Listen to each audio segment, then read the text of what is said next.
बर' हारिमुखौ मोजां मोनग्रा सुबुंफोरनि थाखाय गोजोनथाव खौरां।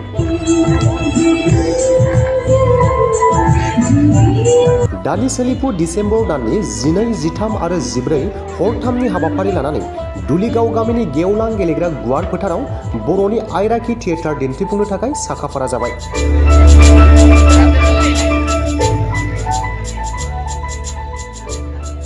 नंगौ, क'क्राझार जिल्ला पर्बतजरा महकुमानि सिङाव थानाय दुलिगाव गामिनि गेवलां गेलेग्रा गुवार फोथाराव दुलिगाव जौगाफु कमिटिनि बानजायनायाव बर'नि जाखांफुनाय मुंदांखा सावथुन मुलुगनि फावखुंग्रि फामफुलि गयारीनि थियेटार आयराखिखौ फैगौ 12, 13 आरो 14 डिसेम्बरनिफ्राय हरथामनि थाखाय दुलिगाव जौगाफु कमिटिनि हांख्रायनायाव दुलिगावनि गेवलां गेलेग्रा फोथाराव दिन्थिफुंनाय जागोन।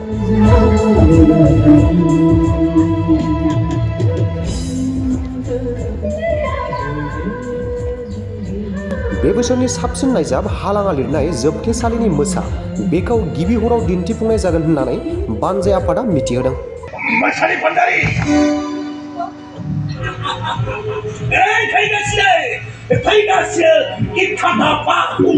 लोगोसे टिकेटनि बेसेनखौ गिबि सियाराव 150 रां आरो नैथियाव 100 रां आरो गेलारियाव 80 रांल'नो लानाय जादों होननानै मिथिहोदों दुलिगाव जौगाफु कमिटिनि सोद्रोमाया।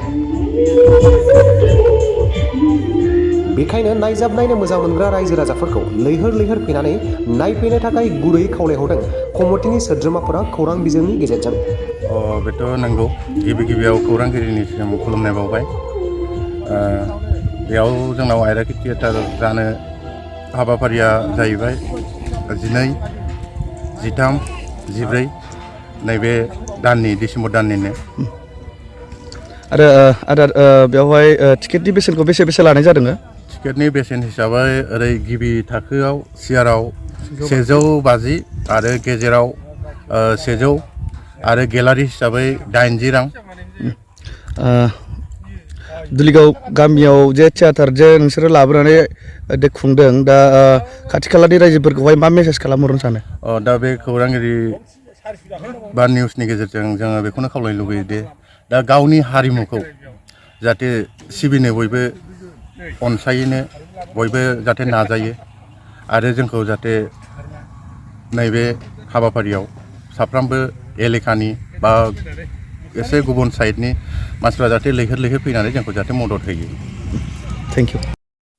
12 आरो 13, 14 बे आयराखि थियेटारनि थाखाय जों दा रानिं खामायाव सोलिबाय दं।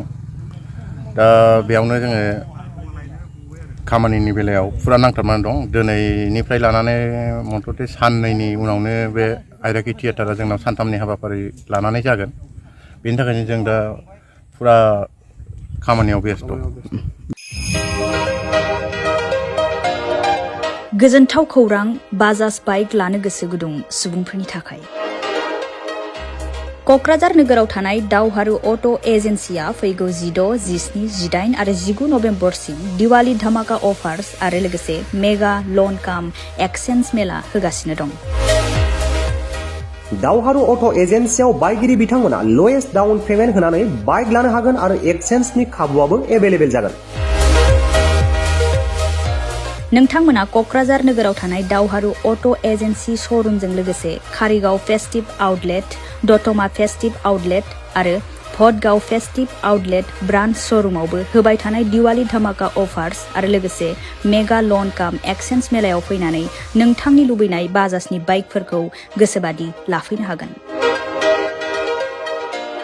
बाजाजनि बाइक सालायनो मोजां मोनग्रा रायजो राजाफोरनि थाखाय दावहारु अट' एजेन्सि श'रुमा लोगोसे मोजां अफारफोरबो लाबोदों। बेफोरनो जाबाय free assured gift, free seat cover, 5 litre petrol free, गंनै helmet free, 12 times free washing coupon आरो बाइक बायगिरिफोरनो बाइकखौ मोजाङै साखोन सिखोन लाखिनो थाखाय 12 टाइम्स फ्री वाशिं कुपनबो हरनाय जागोन। आबुङै मिथिना लाबावनो थाखाय 60000399 187 88 220 18193 जानबुं नम्बराव खौरां लाहरनो हागोन।